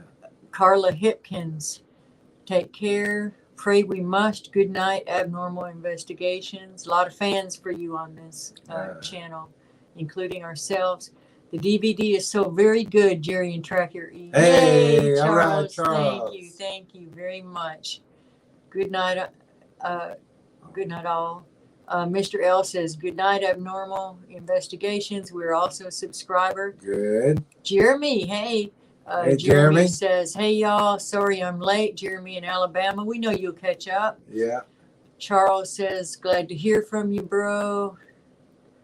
Jeremy says, right on. Carla says, this is a good show. Thank you. Very informative. Good. We try. We do. Jerry, that lens movement almost looked like a heartbeat rhythm. Little Panda Wood, hello again. Says SMA said that a policeman got attacked. Do you know how he's doing? We haven't heard. Oh, yeah, no, we haven't heard any updates on that. Amy DePonio, hi. Do you have a downloadable option of the DVD? Not yet, but we are also working on a book. We haven't really mentioned that. It's probably the first time we've mentioned that, but that's Joe Blow. like an ebook. And then Joe Blow says, good night, Jerry, and good night, TrackerElla. You be careful, Joe Blow, and thank you for the info. Very glad you're here. It's our pleasure to bring it. Yeah. And so tonight we were talking about the faces of Bigfoot and where we got that information for you, along with some information that you need that's not in the DVD. But the majority of the information is in this DVD. And we can give you clips and bits and things like this, but the DVD has everything. It's all compiled into one. It's everything that you need to know. You really do need to know all this. We get so many calls and so many people asking same questions that are in this DVD all the time. And we're saying get the DVD, have all the answers. And you'll see questions, answers in there that you never even thought of as some of the things that we've been doing here. And the reason is it's just so hard to, there's so much to learn. It's really hard to answer it in a comment section or, you know, in messages when a lot of people, this is the best way that we could come up with to help get everyone. the information to a lot of people. You know, we still continue with doing the free videos and everything, but this is the shortcut. This is what you need. This is like we talked about. This is knowledge. This is power. It shows you what you need to do, what to look for. It gives you the information, gives you the knowledge that you won't find anywhere else. Amy says, okay, great. Looking forward to it. And Joe Blow says, getting ready to order the DVD. All right, Joe. We knew you would, Joe. We got one for you. Sally says, soon as my baby is born, I am coming to visit. Miss you. Miss you too, Sally. All right, Cannot Sally. wait. Cannot wait. Sally is a midwife. She doesn't actually mean her baby, but they all feel like her babies to her. So let's all pray for that baby too. And remember, the next show that we're going to have, which will be 2 nights from now, so that's Saturday. That's over translucency. So also beings, but ones that look more like spirits, or like in the movie Predator, how to see them. It's you're going to see translucent Bigfoot predators on the next show. We're also going to be showing you blurs, shadows, things to look for, where to look for them. All this is information that you need to be safe out there, for your family to be safe out there. Some tricks that you can do to help you see them. Yes. You're going to learn a lot, as you did tonight. On our next show, Charles said he would love some in-person training. Come visit us, Charles. That's the only way we can say. You're going to have to come visit. Bring the family, come visit us. And we're actually, I think, having a small group, if possible, for the Labor Day weekend. Just a couple people. And if we ever get in your area, we'll holler. So, Linda, if you're listening, if you heard us, we're still up for that Labor Day weekend get together. And we'll just have a couple people over, show you some of our Choctaw festivals, and show you some tracking, and we will do some tracking with you. So at least come prepared for at least one day of tracking to learn how we do things, and we'll just have a great time with it. So if there's nothing else? That's it. Well, I'll close this in prayer real quick. Thank you, Lord, for everything you let us share tonight. Thank you for the people that are here. Thank you for the knowledge that you give to us. Let everybody be safe and sleep well. In Jesus' name, amen. Amen. And does Dogman live in a cave? Yes, they will live in caves. We don't all live in caves, but they will. Also, any place a homeless would live, any culverts, abandoned buildings, root cellars, storm shelters. They are burrowing type animals, yes. And we did have some pictures, but we weren't sure that they were clear enough for on this screen to show them tonight. But several of the Dogman pictures that we have are in caves, dark areas, dug out under logs. So Wayne Svetlana Susanna? says, aren't children considered very pure and highly spiritual? Yes, so high energy. Yes, that's exactly why predators, spiritual and physical, want them. Pray we must, as I hear you, I'm working on it. I wash hands. Wash hands. Wash hands. That's right. Come with clean hands. Call you Lana. Yes, that's much easier. Very pretty name either way. Lana, okay.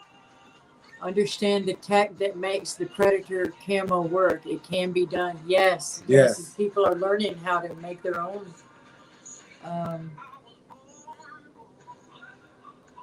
Diesel in New Jersey. Hey, Hi. Diesel, Hi, we haven't heard Diesel. from you in a while. Salute to you. Salute. Charles says, I'll call before I come up. Good. All right. Yeah, that's a good idea. Make sure we're here. Yeah, because we might be in the field somewhere. And that we have coffee. Lana says, but you guys said highly spiritual people can't be taken. It's their law. Yeah, it is. And when we say highly spiritual people, we mean people who trust in their religion, trust in Jesus, trust everything that you know is the truth. And when you walk with truth, you can't be touched. They don't want you because you can also change the whole balance. Like they say, it just takes one person. When all of us know this, they step way back. They don't want to touch anybody. They don't know who to touch. People that know they are protected and have no fear. Children are very easy to make fear, and fear is something that attracts them, and it is a chink in the armor. And we don't mind questions, not at all. Little Panda Wood says, my friend got COVID. Is there anything they can do?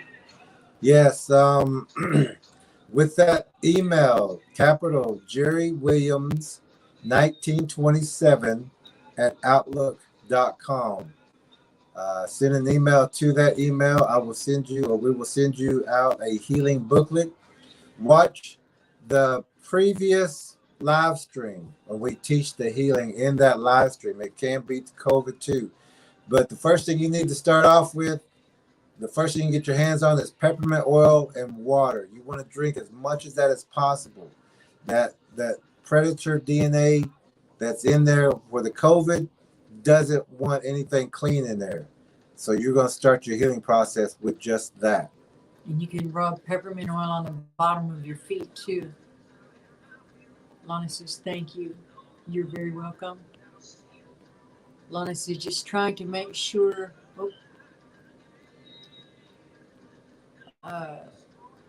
Diesel says, have great intent and no fear, right? The no fear is so important.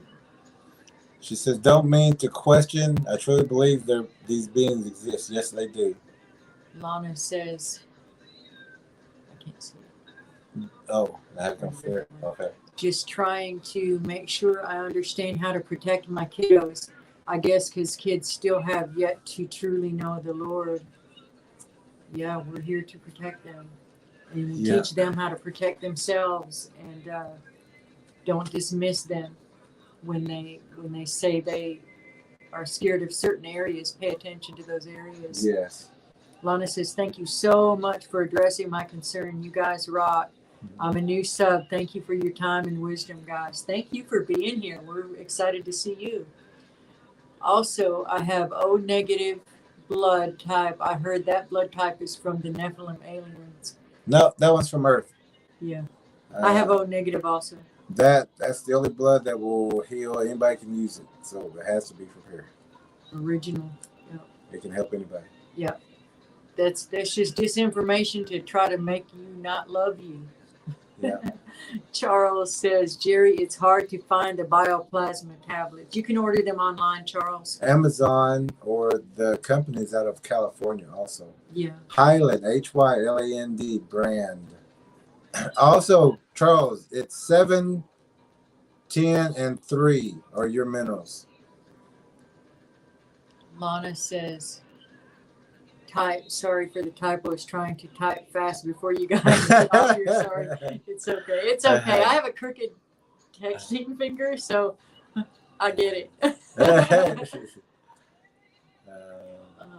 Did you know every president has negative blood types? I didn't know that.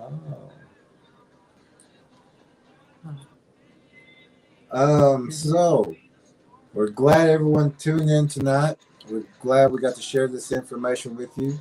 I showed you different faces, why the DNA, why it's different, techniques to deter.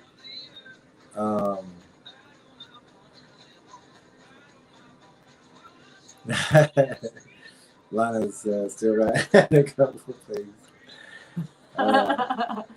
But we will be back in 2 days. 7-10-3. Yes, Charles. 7-10-3 are your minerals. Your wives, I believe, is 3, 12, and 2. I believe. I don't have the. I'm gonna say I didn't have it in front of me, which I have beside me. Your wife's is 3, 12, and 2. Yours is 7, 10, and 3. And that's also whoever was talking about COVID, I think Lana. I'm not sure, but you can get you a free booklet and watch the live stream the night before where we taught healing, and you can help your friend with COVID. Okay, so since we're good now, we'll see you in 2 nights. Thank you to the regulars and thank you to the new people. And come back. We got more information, and the next one that's coming up is about translucency. We're also going to do one over portals and dreams and things like that. We've got some things that you need to know. It only make you better, make you stronger. And this is deterrence. Knowledge is the deterrent you need. Once you know, you can't be fooled. You can't be snuck up on. You know what to look for. Get the DVD for your family and friends as quickly as you can.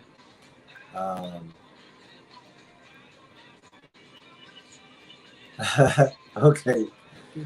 We will see y'all in 2 nights, 7 p.m. Central Time Zone. Bye now. Everybody have a good night.